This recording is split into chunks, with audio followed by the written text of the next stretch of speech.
Nobel শান্তি পুরস্কারের ঘোষণা আসে যে দেশ থেকে, সেই দেশই টাকা ঢালছে ইসরায়েলের অস্ত্র ব্যবসায়। নরওয়ে একদিকে ফিলিস্তিন রাষ্ট্রকে স্বীকৃতি দিয়েছে, অন্যদিকে তারাই আবার পেনশন ফান্ডের বিপুল অর্থ বিনিয়োগ করছে যুদ্ধের বাজারে। দেশটির এমন দ্বিমুখী আচরণের চাঞ্চল্যকর তথ্য সামনে এনেছে শ্যাডো ওয়ার্ল্ড ইনভেস্টিগেশনস এর একটি অনুসন্ধানী প্রতিবেদন। সেখানে দেখা যায় শান্তির দেশটি থেকে যুদ্ধের বাজারে যাচ্ছে শত শত কোটি ডলারের পুঁজি। মার্কিন arms giant Palantir, Raytheon, General Electric, Amphenol ও লকহিড মার্টিনের মতো অস্ত্র নির্মাতা কোম্পানিতে রয়েছে নরওয়ের বিশাল শেয়ার। আর বহুদিন থেকেই ইসরায়েলকে সমরাস্ত্র ও সামরিক উপকরণ সরবরাহ করে আসছে এসব কোম্পানি।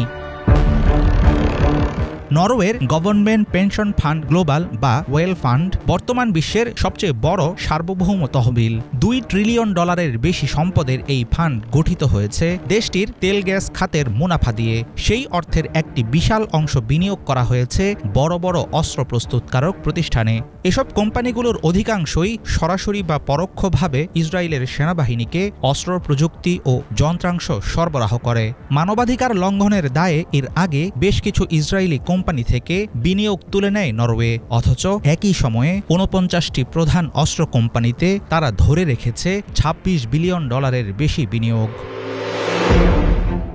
বিশ্বে শান্তির প্রতীক হিসেবে পরিচিত নরওয়ে এখন আন্তর্জাতিক সমালোচনার কেন্দ্রে। দেশটির সরকারি পেনশন ফান্ডের নীতিমালা বলছে যুদ্ধ ও মানবাধিকার লঙ্ঘনে জড়িত এমন কোনো কোম্পানিতে বিনিয়োগ করা যাবে না। কিন্তু বাস্তবে ঘটছে ভিন্ন কিছু। যেমন বিভিন্ন অভিযানে পালান্তির টেকনোলজিসের AI সিস্টেম সরাসরি ব্যবহার করে ইসরায়েলের সামরিক বাহিনী। আর এই প্রতিষ্ঠানটিতে নরওয়ের বিনিয়োগের পরিমাণ $3 বিলিয়ন বেশি।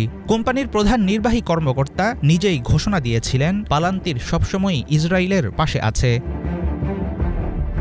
2024 সালের মে মাসে ফিলিস্তিন রাষ্ট্রকে স্বীকৃতি দিয়ে বিশ্বজুড়ে প্রশংসা কুড়ায় নরওয়ে। সেই মাসেই মানবাধিকার লঙ্ঘনে যুক্ত থাকার অভিযোগে ইসরায়েলের 6টি কোম্পানি ও ব্যাংক থেকে বিনিয়োগ প্রত্যাহার করে নেয় অসলো। কিন্তু সাম্প্রতিক তথ্য বলছে এখনও 38টি ইসরায়েল সংযুক্ত কোম্পানিতে রয়ে গেছে তাদের বিনিয়োগ। এছাড়াও নরওয়ের সরকারি পেনশন ফান্ড থেকে পুঁজি নিয়ে ব্যবসা করে ইউরোপের রাইনমেটাল, রোলস রয়েস, থ্যালেস ও লিওনার্দো সহ অসংখ্য কোম্পানি।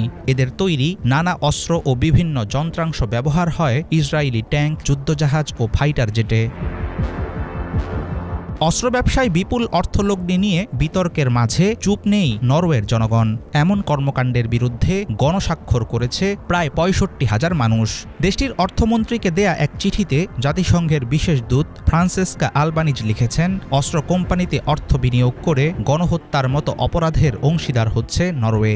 আন্তর্জাতিক অঙ্গনে শান্তির দেশ হিসাবে পরিচিত হলেও তেল গ্যাস ব্যবসার মুনাফা আর ন্যাটোর সঙ্গে সম্পর্ক রক্ষায় ভারসাম্য রাখতে গিয়ে নৈতিক অবস্থান হারাচ্ছে অসলো। এখন প্রশ্ন হলো, শান্তি নাকি যুদ্ধের ব্যবসা? শেষ পর্যন্ত কোনটি বেছে নেবে নরওয়ে? হাফিজুল ইসলাম, বাংলা ভিশন।